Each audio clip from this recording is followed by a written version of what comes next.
the jump. Top when I speak, all cap with the speech till they caught up in the rapture.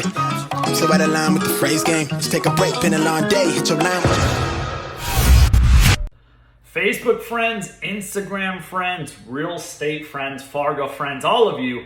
Hey, it's Robby, or as in business, I go by Robby T because my last name sounds like a pharmaceutical drug with some of the problems and none of that money.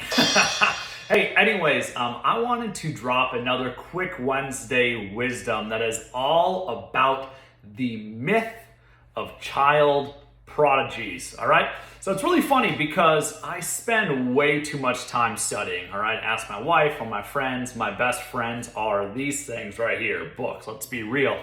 And the reality is that I spent a ton of time studying what we would maybe term as the greats, people that performed at the highest level. And I gotta name something that I consistently see happen is that people think that those that have performed at the highest levels got there through luck or just being naturally, innately gifted, right? It's the myth of the child prodigy, and nothing could be further from the truth. And first off, there's a book I read about this by Matthew Syed. I think I'm saying that right. The book is called Bounce, and his stuff is brilliant. And 100% I am stealing some of his stuff, so enjoy it. Basically, trying to bring some of the stuff from the book for you so you don't have to spend the time, 3-4 hours reading it like I did. Anyway, let's just talk about a few different individuals. Mozart, Picasso, Tiger Woods, and Justin Bieber, right? What do these guys all have in common? Well, in some way, shape, or form, right, we got a couple musicians, one from the 1700s, one from the 2000s, and then we got Picasso, one of the most illustrious painters of all time, and then Tiger Woods, who I think we would all regard before all his crazy BS happened that he was doing, as the greatest golfer of all time. Now, what's really interesting was Matthew argues in the book that the reality is that when you go back and study and look at the greats, you look at the people that perform at the highest levels, sure, some of them were born with some innate gifts, right? It's rumored that Justin Bieber basically had melody at the age of 2, but there's so much more to it. And here's what it is that there's something known as the art of 10,000 hours. It's really interesting. When you go and study when people become an expert in almost any given field or any, sport or art or some type of field like that, for some reason there's a correlation that after 10,000 hours of applied intentional practice, the light clicks. They become what most of us would call an expert. It's where people's gameplay goes to the next level. Now let's go back to Mozart, right? Mozart was known for playing and being a child prodigy when it came to the piano. What's interesting though is people don't talk about the fact that his dad was a well-known composer, and the guy was literally playing the piano at the age of 3, all right? He was in piano lessons at the age of 3, hardcore. His dad pushed that upon him, and he took to it, which is a story for a different day.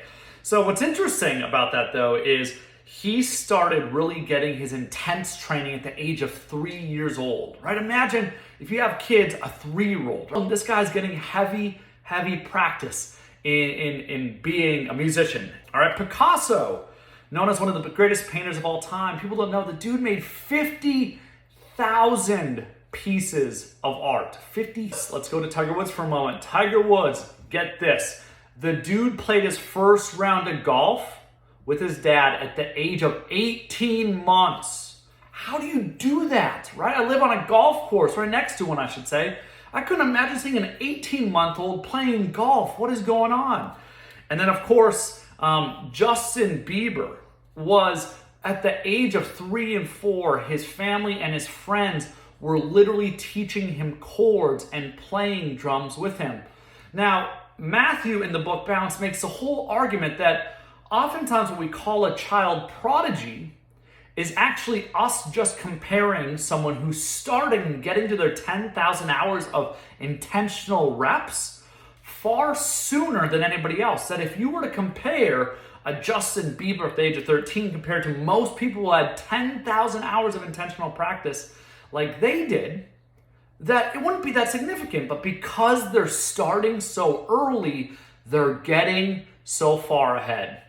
Now, this doesn't mean that for any of you that if you're not starting at the age of 1 or 2 or 3, that you can't get great at something. And I think that's the whole point of Matthew's book, is that we think greatness is innate, and it is not.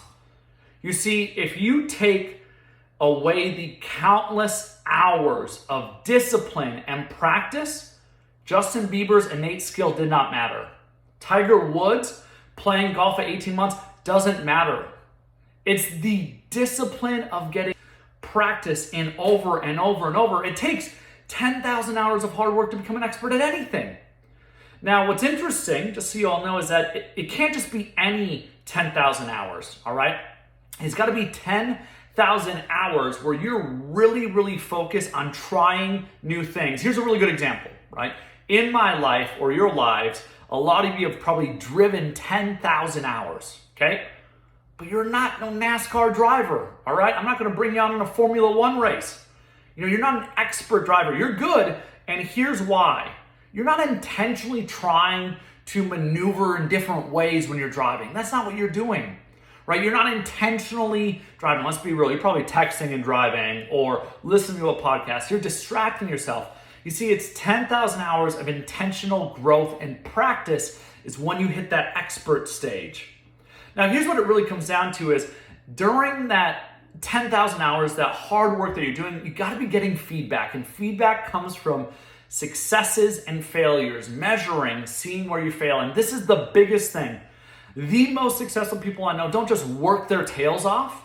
They do that, but they also, this is huge, my friends, is they view failure not as a failure, but as an opportunity, meaning they're always trying to learn from it. You know, I like to talk about the growth cycle. It's something I talk about in coaching. And the growth cycle looks like this, right? It's really unique because successful people have to have what's known in psychology as double think. That you have, double think, just so you know, is the ability to hold two contradicting thoughts at the same time. So a good example is holding self-belief and doubt in your mind at the same time. And successful people have to have both at different times. Think about it, right? If I'm about to walk on the court, I'm about to play a game or do something, heck, record this video, and I'm doubting myself, it's going to come across miserably, right? Imagine athletes if they're walking onto the court and they're doubting themselves. They're going to fall apart. So here's what the growth cycle looks like is you start, number one, with self-belief. You got to believe that you're great at something. You have to believe in yourself. And then you got to go play the game, right? And in that game, there's going to be a result. You're going to win, you're going to lose, there's going to be successes, there's going to be failures, all of it. And you're going to see that. Then what needs to happen is from the successes, if you win, you got to measure what went well. If you failed, you need to look at that for feedback of see how can you get better. And then from that feedback, number 3, you adjust. This is what's so unique is that adjustment leads to you practicing, which leads to you getting more self-belief. And it's a circle, right? Self-belief here, play, the result, feedback, adjustment, practice, self-belief. You have to both be willing to believe in yourself that you're going to get better or that you're great to get out there and win, but you also have to have doubt about yourself at key stages to grow and get better. You see, the whole point of me wanting to create this video is to dispel this myth that people innately are talented. Innate talent doesn't matter. What matters is what do you do with it? How do you practice it? How do you refine it? How do you take the innate abilities that you have to sharpen them? Sure, right? I'm probably not going to be an NBA player. I'm not the right composition for it. Not quite the right height, but others have done it. The point is that you got to have intense work ethic. You got to work your tail off. You got to be disciplined. You got to have massive, self-belief, and you got to have some doubt. That's how you get better. So my friends, the myth of the child prodigies, if you take away the hard work and discipline of all the greats, you don't ever hear their names, right? The reality is that innate talent does not matter without a disciplined work ethic. All right, friend, that's what I wanted to bring to you today. Hopefully you geeked out a little bit. Again, Bounce by Matthew Sy. Hopefully you found some value in that. Appreciate you all. Talk later. Peace.